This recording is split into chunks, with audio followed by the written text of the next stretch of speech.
दोस्तों नमस्कार। Indian air force के लिए जो अग्निवीर का एग्ज़ाम है या एनडीए या नेवी, इस सब के लिए इंग्लिश में एक टॉपिक है कंजक्शन। या आप एसएससी बैंक या किसी भी कम्पिटिटिव एग्ज़ाम को अपने करते हैं, उसकी तैयारी करते हैं, तो इंग्लिश में एक टॉपिक है कंजक्शन। आज अपने उसी कंजक्शन टॉपिक की बात करने वाले हैं। पूरा का पूरा टॉपिक आज की इस क्लास में हम समझेंगे। ओके, तो स्टार्ट करते हैं आज का ये टॉपिक कंजक्शन।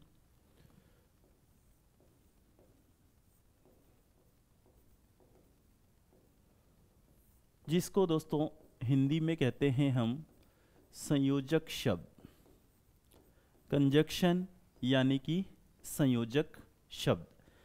कंजक्शन या संयोजक शब्द होता क्या है दोस्तों, कि जोड़ने वाले जो शब्द होते हैं, जोड़ने वाले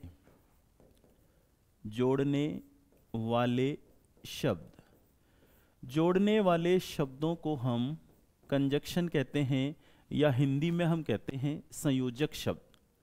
कंजक्शन, संयोजक शब्द या कनेक्टिव्स, इसको हम कनेक्टिव्स भी कहते हैं। इसके कई नाम हैं दोस्तों। इसको हम कनेक्टिव्स भी कहते हैं। क्या बोलते हैं इसको? कनेक्टिव्स भी बोलते हैं। और इसी को जब अपने रीट वगैरह एग्जाम की तैयारी करते हैं ना, तो वहाँ पर इस टॉपिक का नाम आता है लिंकिंग डिवाइसेस। तो इसको हम लिंकिंग डिवाइसेस भी कहते हैं, लिंकिंग डिवाइसेस। तो ये लिंकिंग डिवाइसेस भी है, ये कनेक्टिव्स भी है, और ये कंजक्शन भी है। और हिंदी में इसको हम बोलते हैं संयोजक शब्द। इन संयोजक शब्दों का काम होता है जोड़ना। ये दो शब्दों को जोड़ सकते हैं, दो सेंटेंसेस को जोड़ सकते हैं, दो वर्ड, दो सेंटेंस, दो शब्दों या वाक्यों को जोड़ सकते हैं, दो पार्ट्स ऑफ स्पीच को जोड़ सकते हैं। जैसे कि एग्जाम्पल के माध्यम से अपने यहाँ पर समझते हैं कि कैसे। मान लो अपन ऐसे लिखते हैं, हमारे पास दो सेंटेंस हैं। अपन पास दो सेंटेंस ये हैं कि Ram is a good boy, Ram अच्छा लड़का है।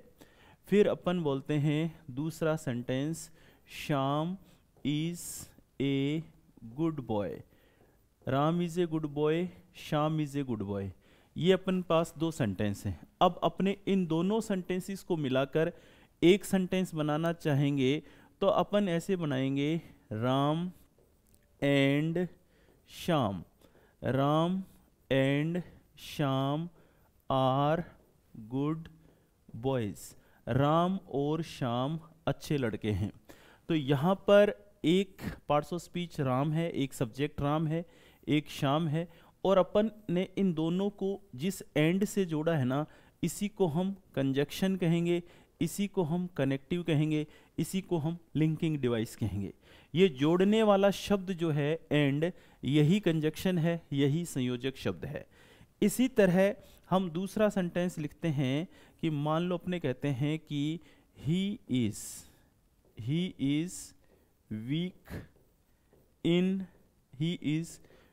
Week in English space I teach him daily. ये सेंटेंस है, he is week in English, I teach him daily.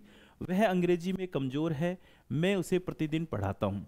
यहाँ पर फिर अपने पास दो सेंटेंस हैं, एक तो ये और एक ये। इन दोनों सेंटेंसेस को मिलाकर अपने को एक सेंटेंस बनाना है। तो इन दोनों सेंटेंसेस को मिलाकर अपन ऐसे बना सकते हैं कि he is week in English so I teach him daily. इसलिए मैं इसको प्रतिदिन पढ़ाता हूँ। He is week in English. अब देखो, जैसे यहाँ पर ये एंड कंजक्शन था, राम और श्याम को जोड़ा था, वैसे he is week in English और आई टीच हिम डेली, इन दोनों को जोड़ने वाला शब्द ये सो है। तो ये जोड़ने वाला शब्द ही कंजक्शन कहलाता है।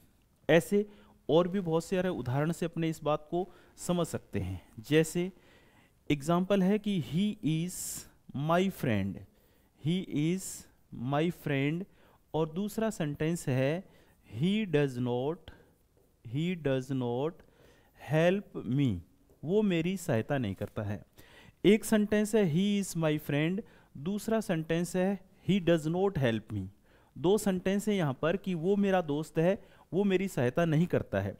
अपन इन दोनों सेंटेंसेस को मिलाकर एक सेंटेंस बनाएंगे, he is my friend. He is my friend but he does not help me, लेकिन वो मेरी सहायता नहीं करता है। तो दोस्तों यहाँ पर ये जो बट है, इन दोनों सेंटेंसेस को जोड़ने के लिए हमने यहाँ पर बट को लगाया है, तो ये बट यहाँ पर कंजक्शन है। तो कुल मिलाकर यहाँ पर ये एंड, यहाँ पर ये सो, और यहाँ पर ये जो बट है, ये जो जोड़ने वाले शब्द हैं, जोड़ रहे हैं जो इन सेंटेंसेस को, यही कंजक्शन है दोस्तों। लेकिन हमें सीखना क्या है, हमें क्या सीखना है? मैं अपनी मर्जी से यहाँ पर एंड लगा रहा हूँ, यहाँ सो लगा रहा हूँ या बट लगा रहा हूँ, मैं अपनी मर्जी से ऐसा नहीं कर रहा हूँ, मैं किसी रूल को फॉलो कर रहा हूँ, और वही रूल आपको भी सीखना है, तभी आप कंजक्शन का सही यूज़ कर पाएंगे। फिलहाल आप सिर्फ इंट्रोड्यूस हुए हैं, फिलहाल आप सिर्फ परिचित हुए हैं कि कंजक्शन होता क्या है। कंजक्शन दो शब्दों को भी जोड़ सकता है, कंजक्शन दो सेंटेंसेस को भी जोड़ सकता है।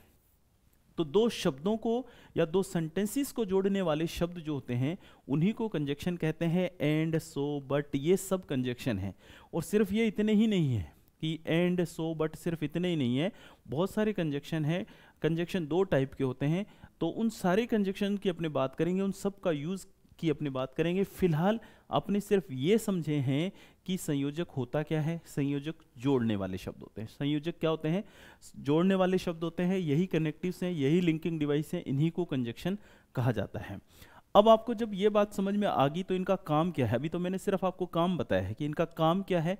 इनका काम है दो शब्दों को जोड़ना, दो सेंटेंसेस को जोड़ना। तो अपने को पता कैसे चलेगा कि कहाँ बट आएगा, कहाँ सो आएगा, कहाँ एंड आएगा, कहाँ देयरफॉर आएगा? ये सारी चीज़ें सीखने के लिए अपने को कुछ चीज़ों को समझना होगा। ये चीज़ें क्या हैं, चलिए देखिए यहाँ पर अगली इसके लिए अपने को क्या करना पड़ेगा?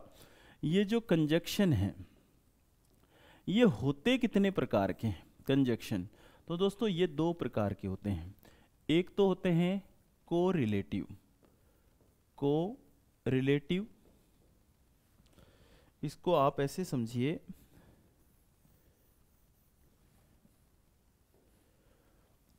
कोऑर्डिनेटिंग, ऐसे कोऑर्डिनेटिंग। कोरिलेटिव भी होता है, लेकिन अपने कोरिलेटिव को इन दोनों प्रकारों के साथ ही समझ लेंगे, कोऑर्डिनेटिंग और सबऑर्डिनेटिंग के साथ। कोऑर्डिनेटिंग और सबऑर्डिनेटिंग, ये दो टाइप के कंजक्शन होते हैं।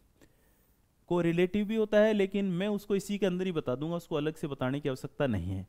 तो कोऑर्डिनेटिंग और सबऑर्डिनेटिंग ये कंजक्शन के दो प्रकार हैं, लेकिन कोऑर्डिनेटिंग और सबऑर्डिनेटिंग में अपने को कैसे अलग अलग करना है, कैसे अलग अलग समझना है, उसको देखिए। सबसे पहले हम बात कर रहे हैं कोऑर्डिनेटिंग कंजक्शन की, इसकी बात कर रहे हैं।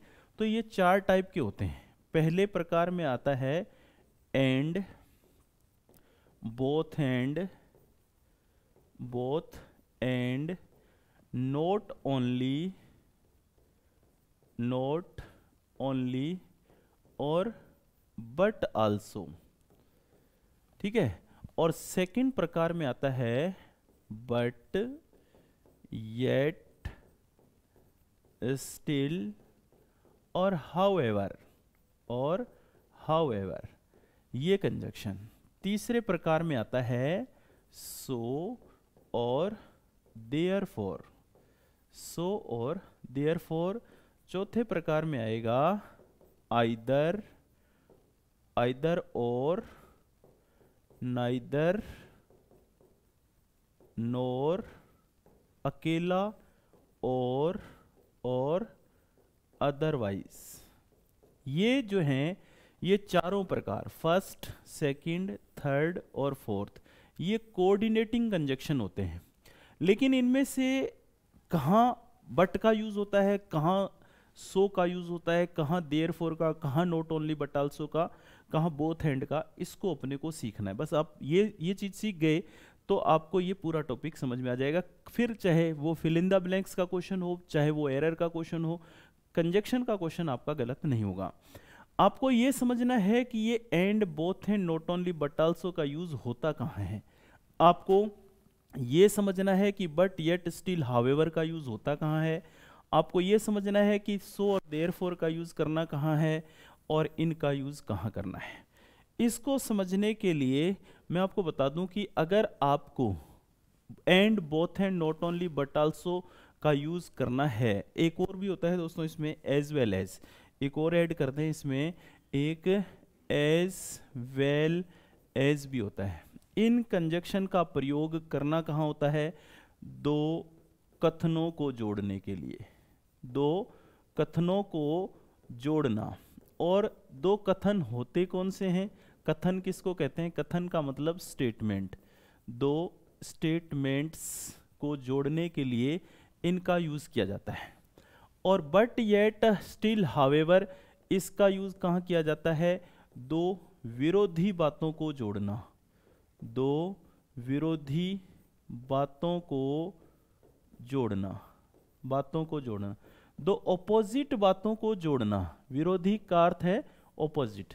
दो ऑपोजिट बातों को जोड़ना है तो आपको बट, येट, स्टिल, हावेवर से जोड़ना पड़ेगा। और सिंपल दो स्टेटमेंट हैं उनको जोड़ना है तो and, both and, not only, but also, as well as से जोड़ सकते हैं। और सो, देयरफॉर, इनका यूज कहाँ किया जाएगा, इनका यूज किया जाएगा कारण और परिणाम। कारण और परिणाम, it means reason and result, it means reason and result. Reason और रिजल्ट को जोड़ने के लिए, कारण और परिणाम को जोड़ने के लिए सो देयरफॉर का यूज किया जाता है। और सो देयरफॉर का हिंदी अर्थ क्या होता है, सो देयरफॉर का हिंदी अर्थ होता है इसलिए।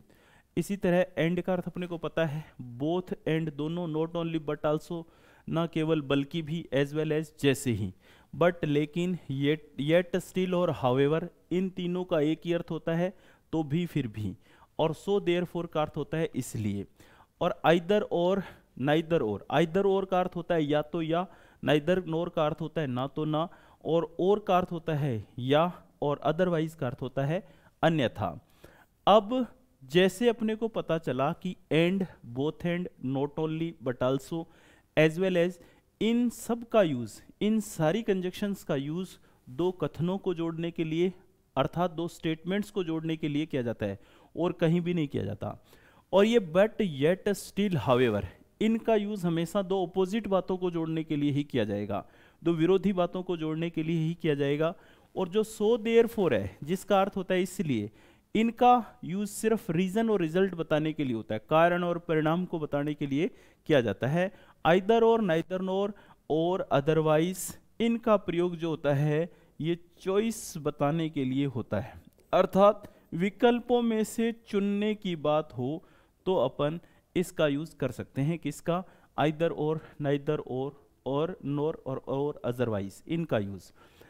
अब ये जो and, both and, not only, but also, अपन कह रहे हैं कि ये स्टेटमेंट को जोड़ती हैं। ये कैसे स्टेटमेंट को जोड़ती हैं, कैसे कथनों को जोड़ती हैं, उसको अपन यहाँ एक एग्जांपल से समझते हैं। मान लो कि अपने पास ये सेंटेंस है कि John is a good singer, John is a good singer. और दूसरा सेंटेंस है अपने पास कि Rohan is a good singer, good singer. ये दो सेंटेंस हैं। अब अगर इन कंजक्शन में से 1, 2, 3, 4, इनमें से किन कंजक्शन से इन दोनों को जोड़ा जाएगा, यहां से स्टार्ट करते हैं। क्या John is a good singer और Rohan is a good singer, क्या यहाँ पर विकल्पों की बात की जा रही है, चॉइसेस की बात की जा रही है? ऐसा नहीं है, यहाँ पर चुनने की बात नहीं हो रही है, इसलिए अपने ये वाली कंजक्शन नहीं लगा रहे यहाँ। फिर है जॉन अच्छा सिंगर है और रोहन अच्छा सिंगर है, क्या यहाँ पर कारण परिणाम की बात हो रही है? ऐसा भी नहीं हो रहा, तो इसलिए अपने ये कंजक्शन भी नहीं लगा रहे। क्या जॉन अच्छा सिंगर है और रोहन अच्छा सिंगर है, John is a good singer, Rohan is a good singer, क्या यहाँ पर दो विरोधी बातें हो रही हैं? तो ऑपोजिट बातें भी नहीं है। ये सिंपली दो स्टेटमेंट हैं दोस्तों। सिंपली स्टेटमेंट्स को जोड़ने के लिए अपने इनमें से किसी भी कंजक्शन का यूज कर सकते हैं। जैसे कि इसी सेंटेंस का अगर हम कंजक्शन का यूज करना चाहें तो हम इसको ऐसे बना सकते हैं कि John and Rohan, John and Rohan are good singers, good singers. तो हमने इस एंड कंजक्शन इसका यूज करके इन दोनों सेंटेंसेस में John is a good singer, Rohan is a good singer, इन दोनों को अपने एंड कंजक्शन जोड़ सकते हैं। यहाँ पर एंड कंजक्शन आ सकता है, ये नहीं आ सकती इनमें से कोई भी, क्योंकि जॉन अच्छा सिंगर है, रोहन अच्छा सिंगर है, ये दो अपोजिट बातें नहीं है, इसलिए ये वाली कंजक्शन तो आ नहीं सकती। और रीजन और रिजल्ट भी नहीं है, इसलिए ये वाली कंजक्शन भी नहीं आ सकती। और चॉइस की भी बात नहीं हो रही, ये चौथी वाली कंजक्शन भी नहीं आ सकती। यहाँ तो ये पहले वाली सारी आ सकती हैं, क्योंकि ये दो सिंपली स्टेटमेंट हैं कि John is a good singer, Rohan is a good singer, ये सिंपली दो स्टेटमेंट हैं। और इन स्टेटमेंट को जोड़ने के लिए हम किसका प्रयोग करेंगे, इनका। अब मैंने यहाँ पर किसका कंजक्शन का, एंड का प्रयोग किया है। अपन बोथ एंड का भी प्रयोग कर सकते हैं, जैसे हम इस सेंटेंस को ऐसे भी लिख सकते हैं, both John and Rohan, both John and Rohan are good singers. इसको ऐसे भी लिख सकते हैं अपन। यहां पर हमने अब की बार बोथ एंड का यूज कर लिया, और अपन नॉट ओनली बट आल्सो का भी यूज कर सकते हैं। जैसे अपन ऐसे लिख सकते हैं, not only John but also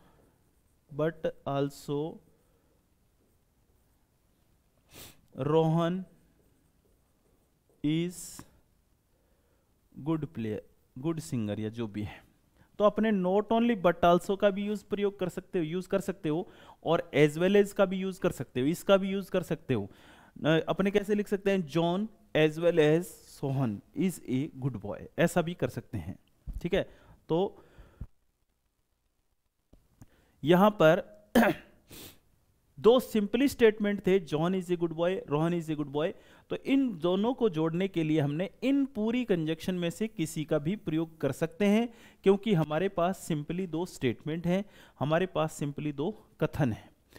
अब मान लो दो विरोधी बातें होती, तो उनको जोड़ने के लिए किसका प्रयोग करते, उनको जोड़ने के लिए अपन प्रयोग करेंगे दोस्तों इनका। मैं एक बार ये हटा देता हूं यहां से, ठीक है, एक बार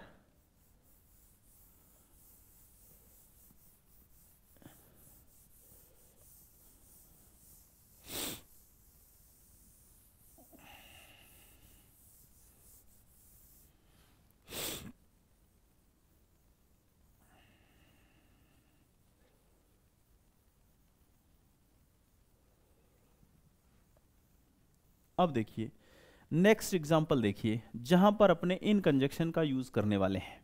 जैसे अपने मान लो पास एक सेंटेंस है कि he is my best friend, he is my best friend, वो मेरा पक्का दोस्त है, और he does not help me, और वो मेरी सहायता नहीं करता है। He is my best friend, he does not help me, ये दो सेंटेंस हैं। अब ये सेंटेंस इनमें से कौन सी कंजक्शन आएगी ढूंढते हैं। क्या यहां पर चॉइस की बात हो रही है, तो ये वाली कंजक्शन नहीं आएगी। क्या यहाँ पर रीजन और रिजल्ट की बात हो रही है कि जो ही मेरा दोस्त, वो मेरा अच्छा दोस्त है, इसलिए मेरी हेल्प नहीं करता, रीजन और रिजल्ट है क्या, इसलिए ये कंजक्शन भी नहीं आएंगी। यहाँ पर दो विरोधी बातें हैं, यहाँ पर दो विरोधी बातें हैं कि वो मेरा दोस्त है।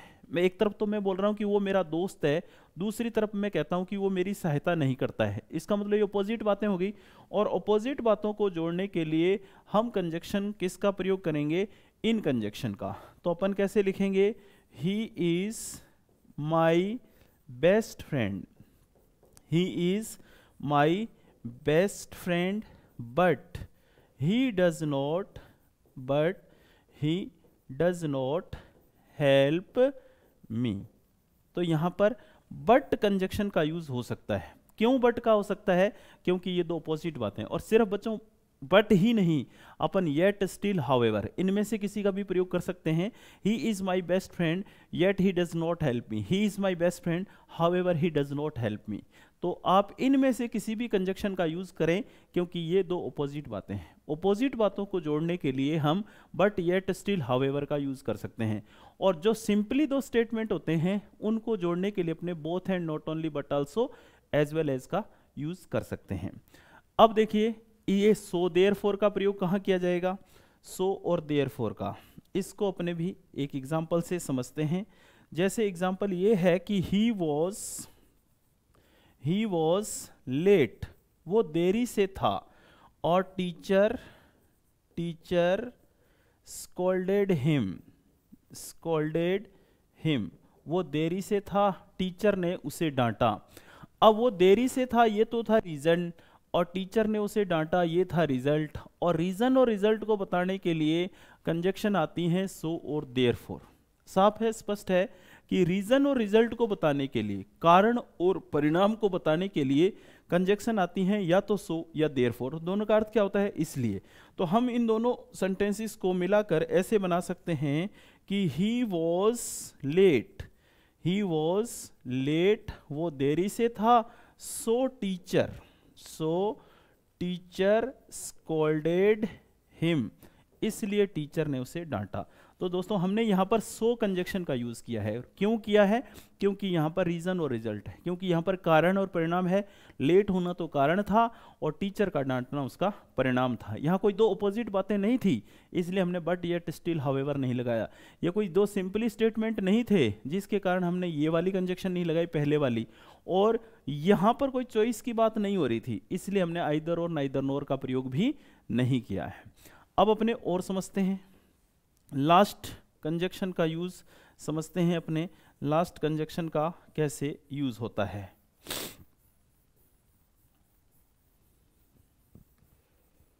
कहां पर आइदर और नाइदर नोर का यूज होगा उसको समझने की अपने करते हैं कोशिश।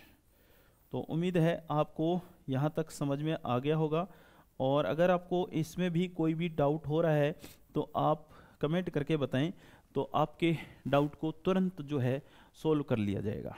कोई भी डाउट हो रहा है यहाँ तक, इतनी बात में कुछ बात समझ में नहीं आई तो आप फटाफट से बता दें, है ना। तो यहाँ पर अपने आप इस आइदर और नाइदर नोर अदरवाइज का कैसे यूज होगा इसकी बात करने वाले हैं। मान लो कि अपने पास सेंटेंस है ये, अपने पास एक सेंटेंस ये है कि स्टॉप टीजिंग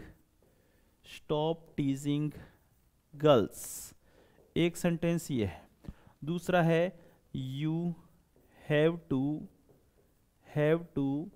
फेस द म्यूजिक, ये सेंटेंस है। अपने पास दो सेंटेंस हैं कि स्टॉप टीजिंग गर्ल्स, हिंदी अर्थ होता है लड़कियों को परेशान करना बंद करो। You have to face the music, दोस्तों फेस द म्यूजिक एक ईडियम है जिसका अर्थ होता है गंभीर परिणाम भुगतना, फेस डिफिकल्टीज, है ना। तो यहाँ पर दो सेंटेंस हैं, stop teasing girls, you have to face the music. तो दोस्तों यहाँ पर विकल्पों की बात हो रही है, या तो लड़कियों को टीज करना बंद कर दो, परेशान करना बंद करो, या फिर नहीं बंद करते हो तो फिर आप गंभीर परिणाम भुगतने के लिए तैयार हैं। You have to face the music, face the music अर्थ होता है मुश्किलों का सामना करना, गंभीर परिणाम भुगतना। तो चॉइस है आपके पास, या तो लड़कियों को परेशान करना बंद करो या फिर have to face the music होने के लिए तैयार रहो। तो यहाँ पर दो विकल्पों की बात हो रही है, तो अपन यहाँ पर क्या लिखेंगे, stop teasing girls, otherwise you have to face the music। इस तरह से अपन अदरवाइज से इसको जोड़ रहे हैं, ये रहा अदरवाइज, इससे अपने इसको जोड़ रहे हैं। तो यहाँ पर विकल्पों के चुनने की बात हुई, लेकिन आइदर और नाइदर नोर के और क्या यूज हो सकते हैं और कैसे यूज हो सकते हैं, नॉट ओनली बट आल्सो के कैसे यूज हो सकते हैं। अगर इस पूरी हम सिर्फ अभी इस कोऑर्डिनेटिंग कंजक्शन की बात कर रहे हैं, अभी हमने सबऑर्डिनेट कंजक्शन की बात नहीं की है। तो मैं आपसे एक बात कहना चाहूँगा, आप कोई भी पुराने पेपर देखेंगे ना, किसी भी कम्पिटिटिव एग्जाम की तैयारी कर रहे हैं आप, कोई भी पुराना पेपर देखेंगे ना, तो अगर कंजक्शन से क्वेश्चन पूछता है और कोऑर्डिनेटिंग कंजक्शन से क्वेश्चन पूछता है, तो इससे अगर क्वेश्चन पूछता है ना, तो ज़्यादातर क्वेश्चन जो आते हैं ना वो not only but also say पूछे जाते हैं ज़्यादातर, और आइदर और नाइदर नोर से पूछे जाते हैं ज़्यादातर, है ना। और कहीं कहीं जो सब्जेक्ट वर्ब एग्रीमेंट होता है वहाँ एज वेल एज से भी पूछा जाता है। तो मैं तो आपको ये सलाह दूंगा कि not only but also either और नाइदर नोर, इसको ज़्यादा फोकस करना है। कोऑर्डिनेट कंजक्शन में इसको ज़्यादा फोकस करना है। और इसमें भी आज की इस क्लास से आपको पता चल जाएगा, नॉट ओनली बट आल्सो वाला है कंजक्शन वाला कोई भी क्वेश्चन गलत नहीं होगा अगर आप ध्यान से इस क्लास को सुन रहे हैं। फिर मैं कहना चाहूँगा कोई भी डाउट है तो आप जो है कमेंट कीजिए, आपके डाउट का तुरंत जो है निदान कर दिया जाएगा। यहाँ पर कोऑर्डिनेट कंजक्शन में फोकस करना है सबसे ज़्यादा नॉट ओनली बट आल्सो को, आइदर और नाइदर नोर को। तो इनसे और कैसे क्वेश्चन बन सकते हैं और इनका जब किसी सेंटेंस में यूज़ हो तो हमें किन बातों का ध्यान रखना है, उन बातों की मैं बात करने जा रहा हूँ, इसलिए आपको थोड़ा सा इधर ध्यान देना है। चलिए बात करते हैं सबसे पहले नॉट ओनली और बट आल्सो की। किसकी बात कर रहे हैं? नॉट ओनली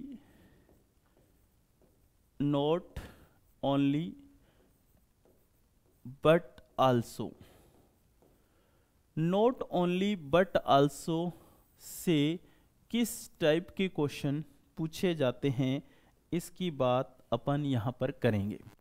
दोस्तों सबसे पहले तो मैं आपको बता दूं कि not only but also say जब भी क्वेश्चन पूछा जाता है ना, तो एरर की, अगर अपना एरर का क्वेश्चन पूछा जा रहा है तो एरर अगर होगी, 3 रूल हैं इसके, 2 रूल की बात कर रहा हूं मैं। एरर अगर होगी तो वो नॉट ओनली की तरफ होगी। जहां कॉमन एरर के क्वेश्चन आते हैं जैसे bank, SSC, NDA, air force, navy, इन परीक्षाओं में जहां एरर के क्वेश्चन आते हैं ना, वहां पर टोटल 3 रूल हैं नॉट ओनली बट आल्सो के, लेकिन जो 2 रूल हैं वहां पर एरर हमेशा नॉट ओनली की तरफ ही आती है। अब कैसे आती है, क्या 3 रूल हैं, इन 3 रूल को अपने समझने वाले हैं। टोटल 3 रूल हैं। कितने रूल हैं? 3 रूल्स। और नॉट ओनली बट आल्सो की ये 3 रूल अगर जिस स्टूडेंट्स को आते हैं तो उसका नॉट ओनली बट आल्सो का कभी भी कोई भी सेंटेंस गलत नहीं होगा। थोड़ा सा ध्यान दें इस पर। तो 3 रूल कौन से हैं? पहला रूल ये है कि अगर किसी सेंटेंस में यहाँ पर कोई सब्जेक्ट है, ठीक है, और सेंटेंस में यहाँ कहीं नॉट ओनली आता है और सेंटेंस में आगे जाके कहीं बट आल्सो आता है, नॉट ओनली आता है और फिर बट आल्सो आता है। अगर ऐसा कोई सेंटेंस है जो इस स्ट्रक्चर पर आधारित है, इस स्ट्रक्चर पर आधारित अगर कोई सेंटेंस है ना, तो डेफिनेटली 100% जो एरर का क्वेश्चन होगा वो एरर नॉट ओनली के पास होगी, बट आल्सो के पास एरर कभी नहीं होगी। एरर कहाँ होगी? नॉट ओनली के पास। और ये रूल क्या है? रूल, अगर ऐसा कोई सेंटेंस आ जाए तो अपन को ध्यान क्या रखना है, इस सेंटेंस का स्ट्रक्चर याद रखना है, लेकिन सब्जेक्ट होगा, नॉट ओनली होगा, सेंटेंस में और भी होगी चीजें, और बट आल्सो होगा। ऐसे सेंटेंस को आप कुछ भी लिख रखा है मत पढ़ो, आप सीधे इस पर आ जाओ, बट आल्सो, इसको फोकस करो। इसके बाद में क्या है, यहां ये देखो कि इसके बाद में क्या है। यहां पर जो कुछ भी होगा वही नॉट ओनली के बाद होना चाहिए, सेम यहां पर होना चाहिए। मैं ये कहना चाहता हूं दोस्तों कि मान लो बट आल्सो के बाद यहां पर नाउन है, तो फिर इस नॉट ओनली के बाद भी यहां पर भी नाउन होनी चाहिए। ऐसा नहीं होगा तो ये वाला पार्ट गलत है। अगर इधर वर्ब है, बट आल्सो के बाद वर्ब है, तो फिर नॉट ओनली के बाद भी वर्ब होनी चाहिए। अगर इधर प्रीपोजिशन है तो इधर भी प्रीपोजिशन होनी चाहिए। अगर इधर जो है आर्टिकल है तो इधर भी आर्टिकल होना चाहिए। अगर ऐसा नहीं होगा तो सेंटेंस गलत होगा। तो आपको इस रूल को फोकस करना है दोस्तों। फिर कह रहा हूं, अगर किसी सेंटेंस की शुरुआत सब्जेक्ट से हो रही है, नॉट ओनली है और उसके साथ बट आल्सो है, तो आपको बेस किसको बनाना है? बट आल्सो को। जो चीज बट आल्सो के बाद होगी, noun, noun, verb, preposition, conjunction, interjection, कुछ भी, वही नॉट ओनली के बाद होना चाहिए। नहीं हुआ तो फिर नॉट ओनली वाला पार्ट एरर का माना जाएगा और 100% एरर आएगी भी इधर ही। अब देखो एक सेंटेंस से अपने इस बात को समझते हैं।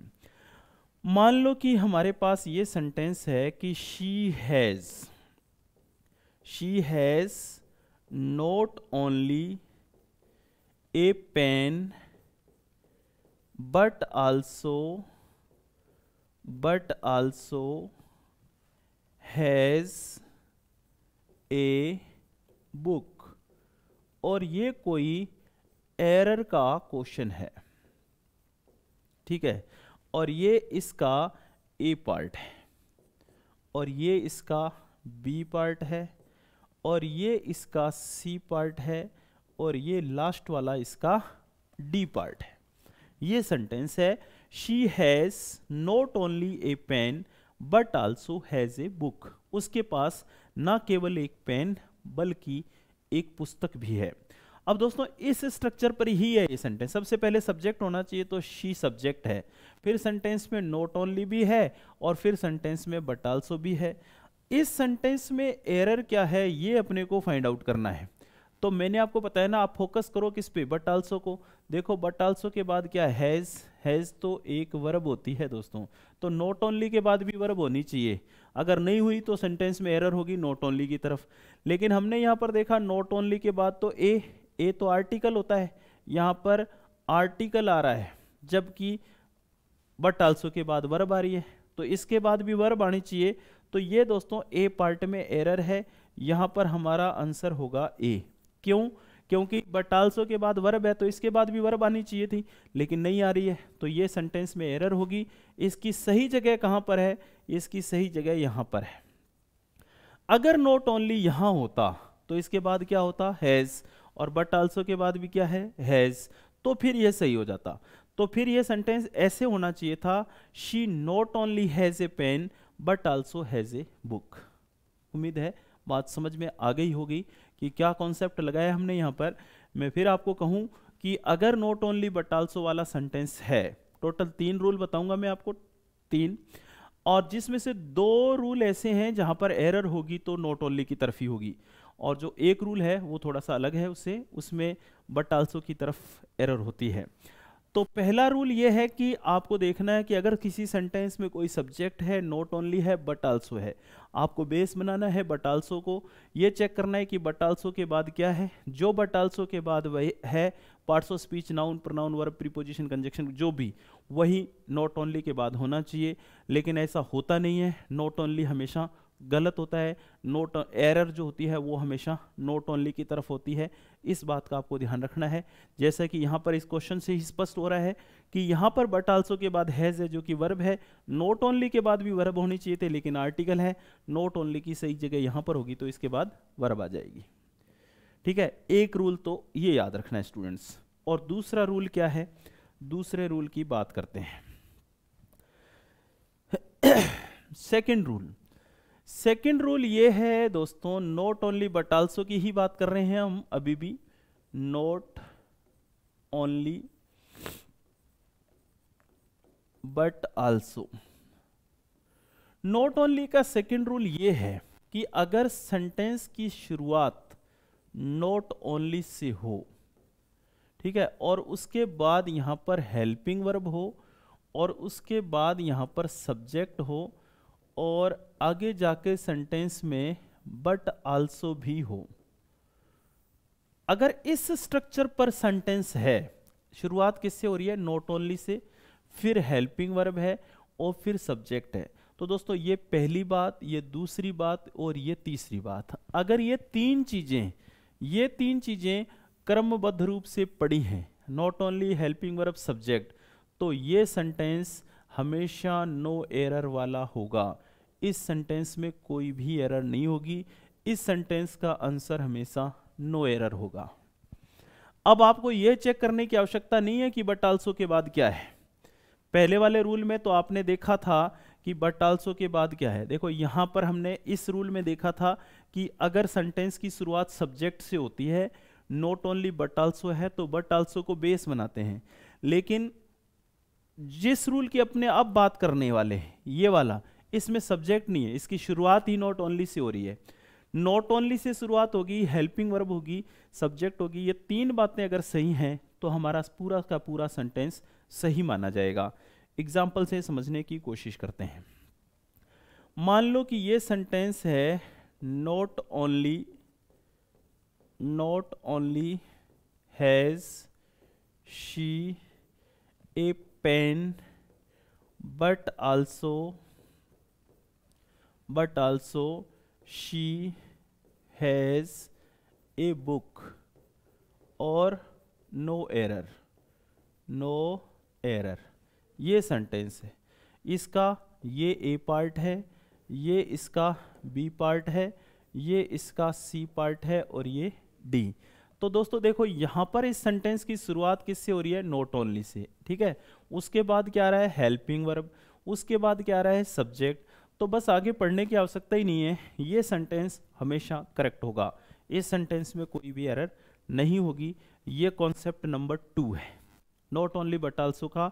अगर आप पिछला कॉन्सेप्ट भूल गए तो मैं फिर बता दूं कि अगर किसी सेंटेंस की शुरुआत सब्जेक्ट से है, नॉट ओनली बट आल्सो है, तो आपको बेस बनाना है बट आल्सो को। जो चीज़ बट आल्सो के बाद है वही नॉट ओनली के बाद होनी चाहिए। ऐसा नहीं होगा तो सेंटेंस में नॉट ओनली में एरर मानी जाएगी। लेकिन हमारा दूसरा कॉन्सेप्ट ये है कि अगर not only say he sentence की शुरुआत होती है और यहाँ पर हेल्पिंग वर्ब है, ये सब्जेक्ट है, तो ये सेंटेंस सही माना जाएगा। एक तीसरा रूल और देख लो दोस्तों, अंतिम रूल है इसका नॉट ओनली बट आल्सो का। यहां पर ये कह रहा है कि जब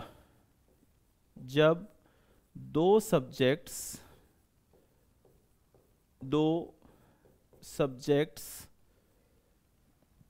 not only but also say जुड़े हों, not only but also say जुड़े हों तब वर्ब का यूज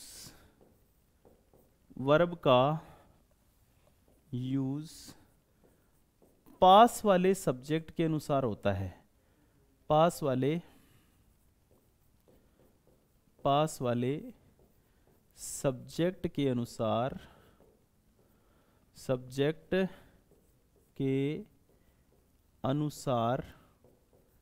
होता है। जब दो subjects not only but also say जुड़े हों तब वर्ब का यूज पास वाले सब्जेक्ट के अनुसार आता है। अगर इंग्लिश मीडियम के आप स्टूडेंट हैं तो मैं आपसे ये कहना चाहूंगा, मैं बोल रहा हूं आप लिख लो, व्हेन 2 और more subjects joined with not only but also verb used according to the nearest subject. जब भी दो सब्जेक्ट आपस में not only but also say जुड़े होंगे, वर्ब अपने पास वाले सब्जेक्ट के अनुसार आएगी। और ये रूल क्या कहता है? ये तीसरा रूल है और इसको अपन एक एग्जाम्पल से समझेंगे। और एग्जाम्पल ये है दोस्तों, एग्जाम्पल ये है कि not only John but also his friends space playing games। मान लो ये सेंटेंस है। क्वेश्चन हमारा क्या है? Not only John but also his friends playing games. और मान लो अपने पास ऑप्शन ये है, is option number 2 are, option number 3 has, option number 4 have. ये सेंटेंस, ये ऑप्शन है। तो दोस्तों अब आप सोच रहे होंगे कि सर इसकी शुरुआत भी तो नॉट ओनली से हो रही है। बिल्कुल, इसकी शुरुआत भी नॉट ओनली से हो रही है, लेकिन ये इस वाले रूल से अलग है। इसमें तो एक ही सब्जेक्ट था, not only she has a pen but also she has a book. ना केवल उसके पास पेन है बल्कि उसके पास पुस्तक भी है। एक ही सब्जेक्ट की बात हो रही है, लेकिन यहाँ पर दो सब्जेक्ट की बात हो रही है। और दो सब्जेक्ट कौन से हैं यहाँ पर? जैसे एक तो जॉन और एक हिज फ्रेंड्स। अगर दो subject not only but also say जुड़े हैं, यहाँ पर बोल रहा था ना कि दो सब्जेक्ट, तो ये कह रहा है दो सब्जेक्ट अगर not only but also say जुड़े हैं तो वर्ब अपने पास वाले सब्जेक्ट के अनुसार आएगी। और पास वाला सब्जेक्ट है फ्रेंड्स। फ्रेंड्स प्लूरल है और इधर है वर्ब की फर्स्ट फॉर्म आईएनजी। तो यहाँ पर निश्चित रूप से आंसर क्या होगा दोस्तों? आर, कि not only John but also his friends are playing games. तो ये कॉन्सेप्ट था नॉट ओनली बट आल्सो का।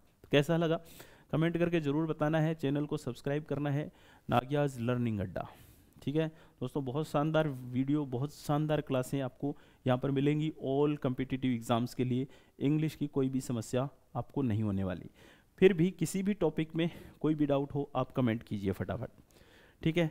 और क्लास को दोस्तों के बीच शेयर कीजिए और ज़्यादा से ज़्यादा दोस्तों को बताइए। और जिस किसी भी कम्पिटिटिव एग्ज़ाम की वो तैयारी कर रहे हैं, अगर इंग्लिश उनकी समस्या है तो नहीं रहने वाली। कॉन्सेप्ट समझ में आ गया होगा, नॉट ओनली बट आल्सो का। अब बात करते हैं कि आइदर और नाइदर नोर से कैसे क्वेश्चन आते हैं, उसकी बात करते हैं। चलिए देखिए, आइदर और नाइदर नोर। यहां पर आइदर और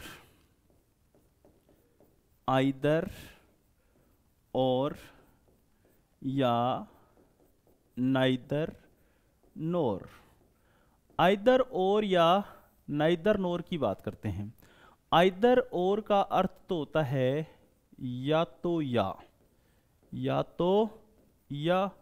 और नाइदर नोर का अर्थ होता है ना तो ना। ठीक है, क्या यूज होता है इसका दोस्तों, आइदर और नाइदर नोर। इसका पहला रूल, इसका रूल नंबर फर्स्ट ये है कि जब भी दो सब्जेक्ट आइदर और या नाइदर नोर से जुड़े होंगे, जो नॉट ओनली बट आल्सो का तीसरा रूल है ना, सेम वैसा ही, जब भी दो सब्जेक्ट आपस में not only but also say जुड़े होंगे, वर्ब का प्रयोग अपने पास वाले सब्जेक्ट के अनुसार होगा। मैं रूल लिख रहा हूं यहां पर कि जब दो सब्जेक्ट्स आइदर और या नाइदर नोर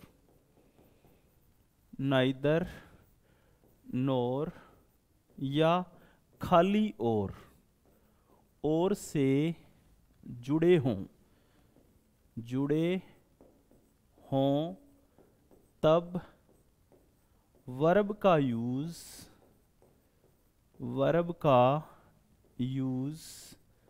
अपने पास वाले सब्जेक्ट के अनुसार होगा।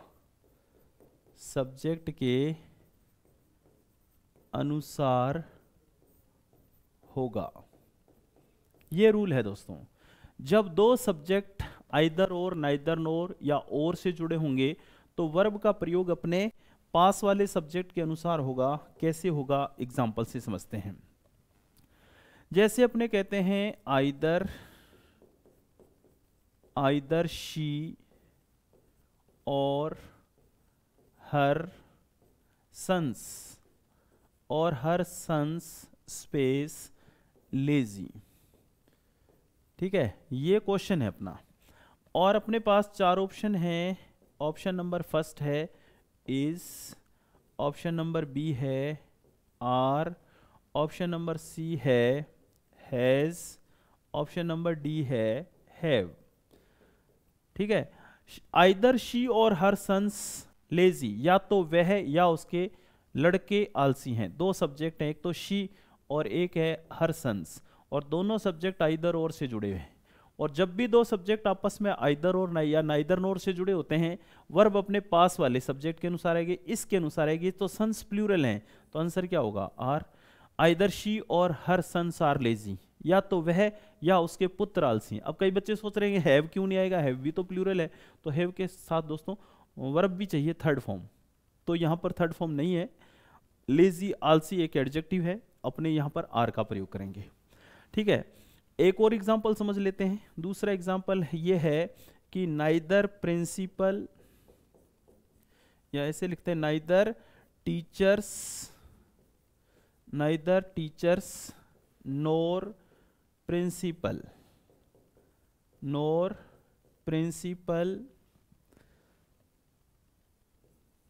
Has come.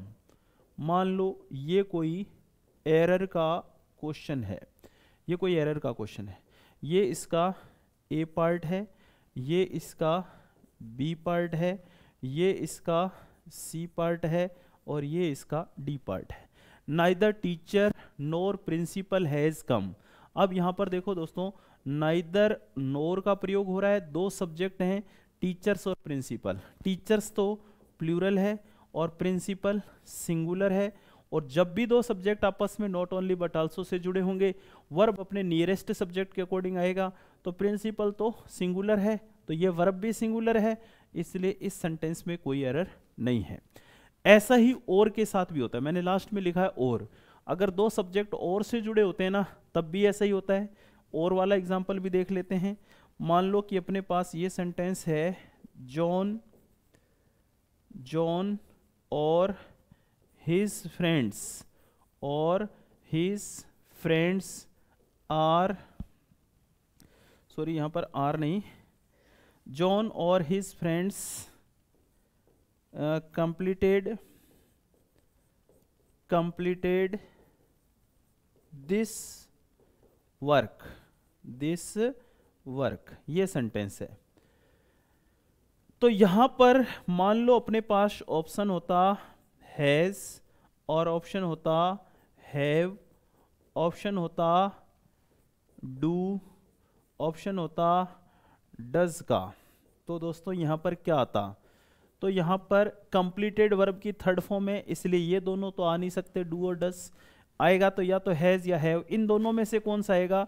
दो सब्जेक्ट हैं और से जुड़े हुए, एक तो जॉन है एक फ्रेंड्स है, और वर्ब अपने पास वाले सब्जेक्ट के अनुसार है कि पास में कौन है, जॉन, तो जॉन सिंगुलर है, तो वर्ब क्या आ जाएगी, हैज, आंसर हो जाएगा हैव।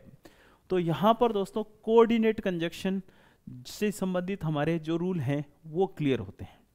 कोऑर्डिनेटिंग कंजक्शन में not only but also, either और, नाइदर नोर से संबंधित ज़्यादातर बातें पूछी जाती हैं, लेकिन इसके अलावा and, both and, not only but also की तो बात हो ही चुकी। इसके अलावा जो बट, येट, स्टिल, हाउएवर है, आइदर ये सॉरी अदरवाइज हैं, या सो देयरफॉर हैं, इसके ये कोई ज़्यादा इंपॉर्टेंट क्वेश्चन नहीं माने जाते। लेकिन जैसे आज पार्ट फर्स्ट खत्म होता है इसका, कंजक्शन का पार्ट फर्स्ट, और इसके बाद एक पार्ट सेकंड और होगा कंजक्शन का, दो पार्ट में हमारा कंजक्शन कंप्लीट हो जाएगा।